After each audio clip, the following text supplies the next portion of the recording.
I'm Gonzales Yurico, Aaron AGM, and may discuss ko ngayon is solid design principles ng object-oriented programming.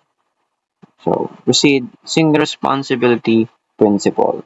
So, ang single responsibility principles na yung class should have only one reason to change and yung class na yon should only do one thing and handle one piece of functionality. So, dito meron ng example code na timer na ang purpose niya, responsibility is the timer of the game. Meron siyang method na start and stop timer. So, to proceed to another example is the question format responsibility. Niya naman is for format question and addition, subtraction, multiplication is responsible for the operations that create the question. So to proceed for the another class is the class history that stores the history of the game. So to proceed to another one is open and close principles. So ang open extension dito is mga extended classes which is the addition, subtraction, multiplication. And then yung question type is nakastored lahat ng extended class into dictionary ng creators na open for extension pa rin. And ang close modification naman niya is yung question creator na may polymorphic call ng create question ng mga extended classes behaviors. So to proceed for the third one is the least scope substitution principle. So it means the classes should be substitutable or substitute sila for their base classes without breaking the program by itself.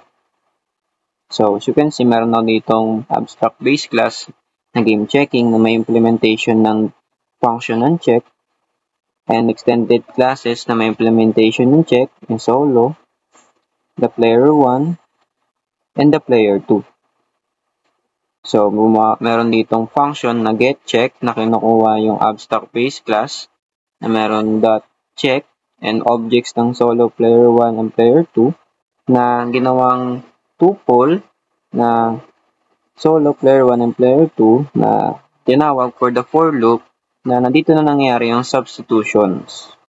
So, to proceed, for the fourth one is the interface segregation principle. So, it means na hindi pina-force ang isang class to depend on the interface na hindi naman sila ginagamit. So, the example code of mine is ito. So, you can see, instead creating in one class of it, naka-chunk na sila into specific classes. So, they are not depend on the interfaces na hindi naman sila ginagamit. Break down large abstract classes into the interfaces, smaller ones only included what a class truly needs. So, to proceed for the final is dependency inversion. So, dependency inversion, meron ditong yung example kanina.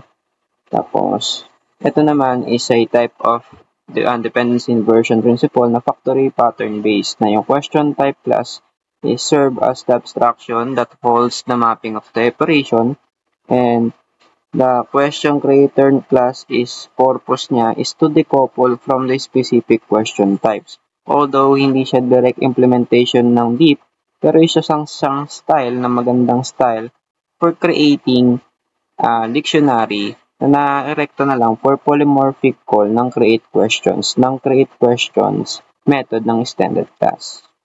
So, that's all. Thank you for listening on the solid principles design.